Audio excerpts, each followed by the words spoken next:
एक एयरफोर्स का ऑफिसर था जिसका अपनी पत्नी के साथ वाद विवाद होता है और पारिवारिक कलह के चलते उसकी पत्नी उसे छोड़कर मायके चली जाती है।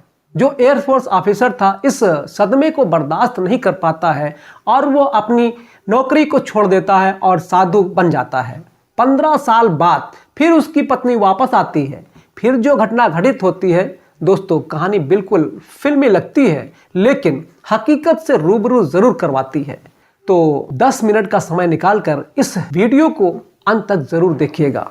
नमस्कार दोस्तों, मैं हूं दिलीप यादव और कहानी को आगे सुनाने से पहले हमारी आपसे एक छोटी सी रिक्वेस्ट है कि यदि आप हमारे चैनल पर पहली बार वीडियो देख रहे हैं तो कृपया करके चैनल को सब्सक्राइब कर लीजिए और वीडियो को लाइक कर दीजिए ताकि हमारा हौसला बना रहे। दोस्तों, इस सत्य घटना की शुरुआत होती है बिहार के मोतिहारी डिस्ट्रिक्ट से, जहां एक लड़का रहता है जिसका नाम प्रभाकर है। प्रभाकर आर्मी एनडीए की तैयारी कर रहा था। काफी होनहार लड़का था, मेहनती था और पढ़ने लिखने में भी बहुत अच्छा था। प्रभाकर एनडीए का फॉर्म भरता है और उसका सिलेक्शन भी हो जाता है। सिलेक्शन के बाद उसे सीजी कैडेट में भेज दिया जाता है। वहां मार्किंग के हिसाब से उसका सिलेक्शन एयरफोर्स के लिए हो जाता है। अब दोस्तों, मोतिहारी में जैसे ही सबको पता चलता है कि प्रभाकर का एयरफोर्स में सिलेक्शन हो गया है तो उसकी शादी के लिए लड़की वाले उसके घर आने लगते हैं। उसके पिताजी भी बहुत खुश होते हैं अपने बेटे की इस तरक्की से और वो खुशी खुशी प्रभाकर की शादी एक जगह फिक्स कर देते हैं जो कि उसके गांव से ही कुछ दूरी पर दूसरा गांव था। वहां पर एक लड़की थी जिसका नाम संदीपा था। अब प्रभाकर के पिता प्रभाकर को फ़ोन करके बताते हैं कि बेटा, मैंने तुम्हारी शादी फिक्स कर दी है और जो लड़की है उसका फ़ोटो जो है मैं तुम्हारे व्हाट्सएप पर भेज रहा हूँ। लड़की सुंदर थी और पिताजी ने पसंद की थी तो प्रभाकर एकदम से हाँ कर देता है और दोनों की शादी बड़े ही धूमधाम से कर दी जाती है। दोस्तों, प्रभाकर की छुट्टी समाप्त होती है और वो वापस अपनी ट्रेनिंग पर चला जाता है। ट्रेनिंग समाप्त होने के बाद उसकी पोस्टिंग एक फील्ड एरिया में हो जाती है।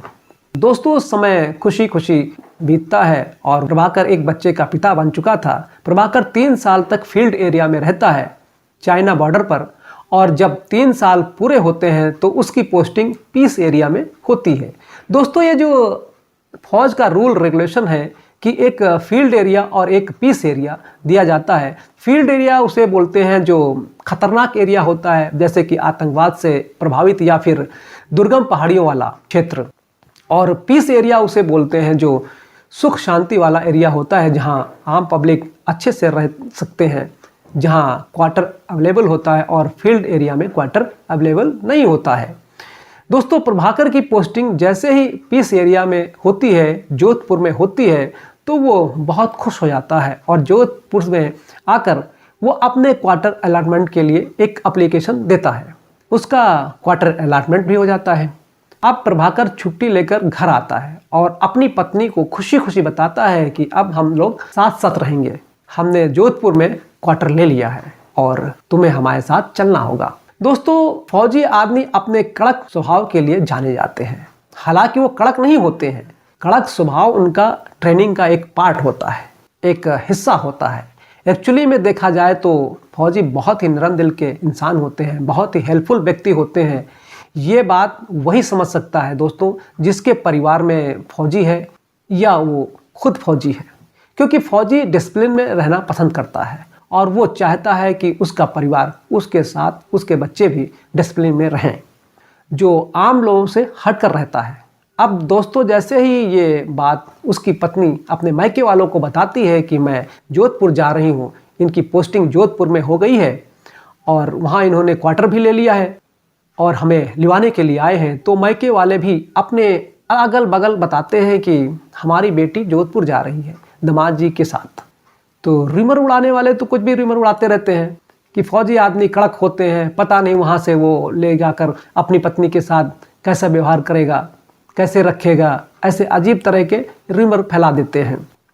अब उसके बाद मायके वाले जो होते हैं वो अपनी बेटी को लेकर बड़ा चिंता करने लगते हैं और वो अपनी बेटी को ये रिमर बताते हैं कि बेटी वहाँ मत जाओ, वहाँ पता नहीं क्या हो, तुम जाने के बाद वहाँ घर से तुम दूर हो जाओगी, कोई तुम्हें देखने वाला भी नहीं होगा तुम्हारे पास, फौजी कड़क स्वभाव के होते हैं, पता नहीं क्या सुलूक होगा तुम्हारे साथ, कोई जान भी नहीं पाएगा। अब दोस्तों उसकी पत्नी भी इस बात से सहमत हो जाती है और वो अपने पति को मना कर देती है। इस बात को लेकर प्रभाकर और संदीपा के बीच में वाद विवाद होता है। दोस्तों प्रभाकर चाह रहा था कि वो अपनी पत्नी व बच्चे के साथ अच्छे से रहे, अपने बच्चे की परवरिश अच्छे से करे, अच्छे संस्कार दे, बच्चे का अच्छा स्कूल में एडमिशन कराए। ये सब उसकी सोच थी, लेकिन पत्नी ये नहीं सोच पाती है और वो साफ साफ मना कर देती है। जब विवाद ज़्यादा बढ़ जाता है तो प्रभाकर उसे घर पर छोड़कर अपनी ड्यूटी ज्वाइन कर लेता है। दोस्तों जो उसकी पत्नी होती है वो अपने बच्चे को लेकर मायके चली जाती है और इसकी जानकारी जब प्रभाकर के माता पिता प्रभाकर को फ़ोन पर देते हैं तो प्रभाकर को बहुत सदमा लगता है और वो अपनी पत्नी को फ़ोन करता है कि बिना मुझसे पूछे तुम अपने मायके क्यों चली गई। दोस्तों तो संदीपा कहती है कि आप यहाँ थे नहीं तो मैं अपने बच्चे के साथ मायके चली आई। अब इसमें पूछने वाली कौन सी बात है। प्रभाकर कहता है मेरा बच्चा है, मुझसे तुमने शादी किया है और तुम पूछोगी नहीं मुझसे, ऐसे ही चली जाओगी। तो इस बात को लेकर वाद विवाद काफ़ी बढ़ जाता है। दोस्तों जैसा कि मैंने पहले ही बताया था कि जो फौजी लोग होते हैं वो नियम और कानून के काफ़ी कड़क होते हैं। तो प्रभाकर ना ही अपनी ससुराल पत्नी को लेने गया और ना ही उसकी पत्नी वापस आई। कुछ समय बाद दोनों कोर्ट में डिवोर्स की अर्जी दे देते हैं। प्रभाकर मन ही मन सोचने लगता है कि जब पत्नी ही नहीं है मेरे साथ, मेरा बच्चा ही नहीं है मेरे साथ, तो क्या फ़ायदा ऐसी ज़िंदगी का। ऐसे ही उल्टी सीधी बातें उसके दिमाग में चलने लगती हैं और वो इसी ऊहापोह के चलते काफ़ी डिप्रेशन में चला जाता है दोस्तों और अपनी नौकरी छोड़ देता है। नौकरी छोड़ने के बाद दोस्तों अब प्रभाकर को इस दुनिया से बिल्कुल मोह मिट गया था, क्योंकि वो अपनी पत्नी को दिलो जान से चाहता था। अब वो दुनियादारी से हटकर घर द्वार सब छोड़ छाड़ कर प्रभाकर साधु बन जाता है। अब प्रभाकर कहाँ रहता है, क्या करता है, ये किसी को नहीं मालूम होता है। बस गांव में एक छोटा सा रूमर उड़ता है, प्रभाकर साधु बन गया। उधर दोस्तों जब उसकी पत्नी को पता चलता है कि उसका पति साधु बन के लापता हो गया है तो उसको भी काफ़ी चिंता होती है। उसे भी अपनी भूल का एहसास होता है, लेकिन अब पछताए होत का जब चिड़िया चुग गई खेत। तो दोस्तों संदीपा के पास पछतावे के अलावा और कुछ नहीं बचा था और अब वो अपना और अपने बच्चे का पेट पालने के लिए एक स्कूल में संविदा पर नौकरी ज्वाइन कर लेती है और बच्चे को वहीं पढ़ाने लगती है। दोस्तों धीरे धीरे समय बीतता गया और इस समय को लगभग 10 साल हो गए। अब वो 10 साल का समय गुजर चुका था। इधर प्रभाकर पांडे को अपने माता पिता का उसके मन में ख्याल आने लगता है, उसे अपने घर की याद आने लगती है। तो दोस्तों वो सोचने लगता है, तो अब उसे रहा नहीं जाता है और प्रभाकर अब धीरे धीरे अपने गांव की ओर चल देता है और वो वापस आकर अपने गांव मोतिहारी आ जाता है। लेकिन उसे कोई पहचान नहीं पाता है क्योंकि वो साधु की वेशभूषा में था और उसकी जर्जर काया हो गई थी, जबकि पहले वो बहुत हष्ट-पुष्ट और बहुत स्मार्ट हुआ करता था, लेकिन अब वो सूख कर बिल्कुल जर्जर हो गया था। लंबे लंबे बाल, बड़ी बड़ी दाढ़ी, उसके नाखून में बड़े बड़े हो गए थे। गांव वाले उसे पहचान नहीं पाते हैं, लेकिन प्रभाकर के अंदर एक सुकून था, एक शांति थी कि वो अब अपने गांव में आ गया है।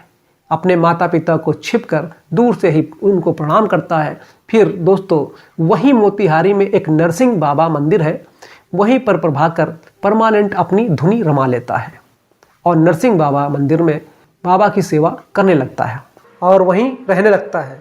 जो कुछ वहाँ पर चढ़ावा आता है उसी से उसका गुजारा चलता है और बड़ा खुश रहता है क्योंकि वो अब अपने गांव की मिट्टी में था, अपने माता पिता के समीप था। इधर उसका लड़का भी 11-12 साल का हो गया था और बार बार अपनी माँ से पूछता था कि माँ हमारे पापा कहाँ हैं, क्योंकि स्कूल में जब भी पेरेंट्स मीटिंग होती थी या एनुअल प्रोग्राम होता था तो सबके फादर आते थे। ये भी अपनी माँ से पूछता है, माँ हमारे पिताजी कहाँ हैं, हमारे पिताजी क्यों नहीं आते हैं। जब बार बार लड़का पूछने लगा, जिद करने लगता है, तो माँ का कलेजा पसीज जाता है और वो अपने बच्चे के आगे विवश हो जाती है और रोते हुए संदीपा अपने बच्चे को सब कुछ बता देती है कि तुम्हारे पिता साधु बन गए हैं, जीवित हैं लेकिन कहाँ हैं नहीं मालूम। अब इधर दोस्तों गांव वाले नरसिंह बाबा मंदिर में जाते थे पूजा अर्चना के लिए। वहाँ एक वृद्ध महिला रहती थी और जैसे ही वो साधु को देखती है उसे कुछ जाना पहचाना सा लगता है। वो बहुत गौर से देखती है और आखिरकार उसे पहचान लेती है कि ये प्रभाकर है और जाकर वहाँ पर बैठ जाती है। जब सब लोग चले जाते हैं तो प्रभाकर को जो बाबा के रूप में था वो बोलता है, माई तुम यहाँ क्यों बैठी हो, तुम क्यों नहीं जा रही हो अपने घर। तो वृद्ध महिला बोलती है कि बेटा मैं तुमसे बात करने के लिए यहाँ बैठी हूँ, तुम प्रभाकर हो ना। तो पहले तो वो साधु मना करता है कि नहीं मैं प्रभाकर नहीं हूँ, लेकिन बाद में जब महिला उसे बार बार बोलती है तो प्रभाकर के दिल में भी एक हुक, एक कसक सी उठती है और वो भी बोलता है, हाँ माई मैं प्रभाकर ही हूँ, लेकिन ये बात किसी को तुम मत बताओ, मेरी माँ को भी नहीं और ना ही किसी गांव वाले को। प्रभाकर उस वृद्ध महिला से वचन लेता है, वो भी वचन दे देती है प्रभाकर को, लेकिन वो अपने वचन पर कायम नहीं रह पाती है। वो जाकर प्रभाकर की माँ को बता देती है कि नरसिंह बाबा मंदिर में जो साधु बैठा हुआ है धुनी रमाए हुए, वो कोई और नहीं तुम्हारा ही बेटा एयरफोर्स ऑफिसर प्रभाकर है। क्योंकि दोस्तों वो वृद्ध महिला प्रभाकर की माँ की पड़ोसी थी और एक पड़ोसी को अपने पड़ोसी का दुख देखा नहीं गया, क्योंकि जब से प्रभाकर का कुछ पता अता नहीं था तब से उसकी माँ दिन में एक बार अपने बेटे के लिए ज़रूर रोती थी।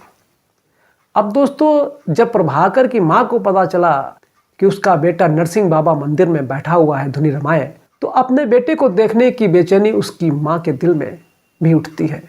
वो भी छुप छुपा कर जाती है, कई बार जाती है नरसिंह बाबा मंदिर में, अपने बेटे को देखती है और आंसू बहाते हुए वापस चली आती है, क्योंकि वो जानती थी कि अगर उसका भेद खुल गया, अगर उसका बेटा जान गया कि उसकी माँ उसके बारे में जान गई है, तो क्या पता फिर उसका बेटा ये मंदिर छोड़कर कहीं लापता हो जाए।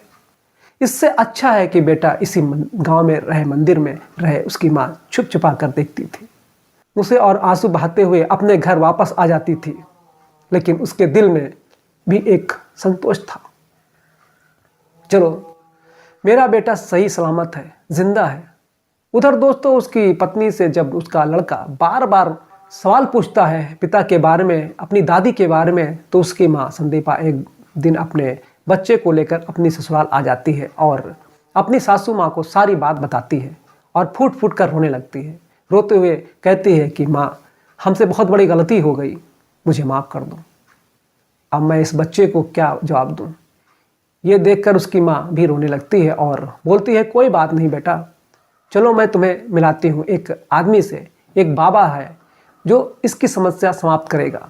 दोस्तों प्रभाकर की माँ अपनी बहू को, संदीपा को और अपने पोते को लेती है और उस वृद्ध महिला को भी लेती है जिसने उसके बारे में बताया था और पहुंच जाती है नरसिंह बाबा मंदिर में।